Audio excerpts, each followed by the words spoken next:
What's happening, everyone? I'm Sir James from Gamerfuzion.com, bringing you guys another review. And for this review, I'll be going over Dragon Ball Z for Kinect. Now, when I first heard Dragon Ball Z for Kinect, I was thinking to myself, wow, this has got to be the most stupidest idea ever. But after actually playing the game and getting my hands on the actual copy, I completely changed my mind. What I said before, the game was actually quite fun and enjoyable. Now, if you're familiar with the anime show, then you should basically feel right at home with what the game's about. Now, in the game, you go through the story mode, which consists of 4 sagas. You go through the Sand Saga, the Frieza Saga, the Android Saga, and the Majin Buu Saga. And basically, as a fighting game, it consists of over 23 levels, or in this case, 23 fights, which is a kind of a letdown because overall the game is very short. Now, how short, you may ask?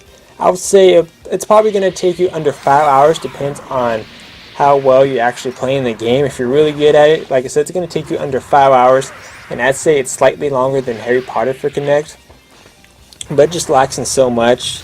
And after you beat the story mode, is there actually other things to do within the game? Actually, there is. It does feature a score attack where you try to beat your previous score, what you achieved during the actual campaign. So it's basically like playing the campaign over, but trying to beat your score that you earned throughout your first playthrough in the campaign. So it's pretty much like trying to try and get the best score overall. It also has a card reader. There's some new copies of the Dragon Ball Z for Kinect game where there is a note or kind of a sticker on the cover itself where it says comes with Goku's hair. And yes, I'm being serious too, Goku's hair. It's basically like a paper version of Super Saiyan hair that you're actually able to wear, and it fits most sizes too, which is actually pretty good. And on the back of it actually has codes that you scan in the game using the Kinect sensor itself, which basically gives you like a power boost, some health boost. This basically gives you a little bit boost and kind of gives you a little bit more of an advantage in the game, which will kind of deteriorate the fun experience because it's best just playing it without using those power-ups, just to make it fair and enjoyable. And of course, it does feature a full-length movie. Now, I don't know the name of the movie. I've been trying to search online for it, but I just can't find it anywhere. But it's about Bardock, where when Frieza destroys planet Vegeta, and you have Bardock, which I believe I'm saying this right, but feel free to correct me if I'm wrong, where it's Goku's father and Vegeta's father, and where he becomes the first official Super Saiyan, or achieving the rank of Super Saiyan, which is a very cool full-length movie. Like I said, I really enjoy that. But just the overall game is very short and lacking quite a bit. Now, I'm going to go over the things I do like. I do love the visuals in the game. The voice acting is great, and I like the fact that you can actually go into the option menu and select either English dub or Japanese dub, to whatever you like. The characters are well done. Some of the characters felt like a copy and paste version of some of the other ones, just with a whole new character skin instead of coming out with some more ideas for the attack moves. Now, as for the attacks and kind of moving around, a lot of times you're going to be basically punching the air, which is alright and all, but then again, it's boring just doing that way. You can use special attacks as well as dodging and stuff like that, and there's actually a lot of quick time reflexes as well. Let's say if the enemy's coming at you, and it'll give you like either 2 or 4 options to go through, like either dodging left, right, bending back or forward to dodge certain attacks, or to use a certain attack or counter, things like that. Another cool thing is, when you're charging up, I know there's some people complaining that you think you have to squat all the way down to power up.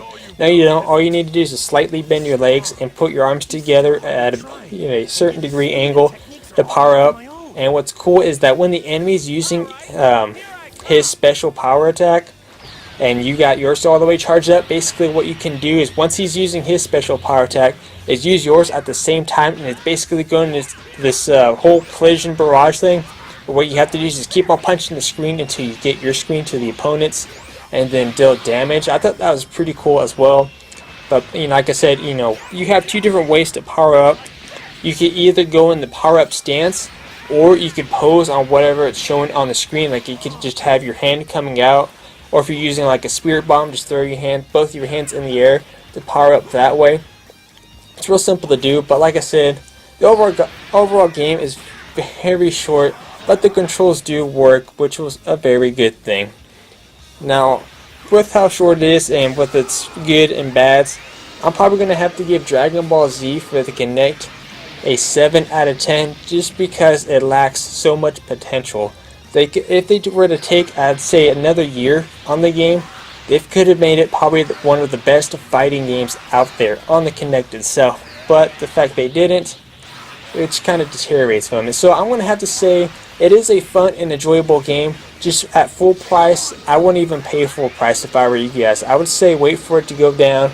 I wouldn't even pay more than $20 in my opinion. But until then, like I said, 7 out of 10. Wait for the price to drop to at least $20 to pick up the game. Overall, it's fun. The controls work like 97% of the time, at least with my experience. It does feature a movie where it has talks about Bardock in it. But overall, a 7 out of 10 is what I'm giving it. Like I said, the visuals are great, the voice acting is great.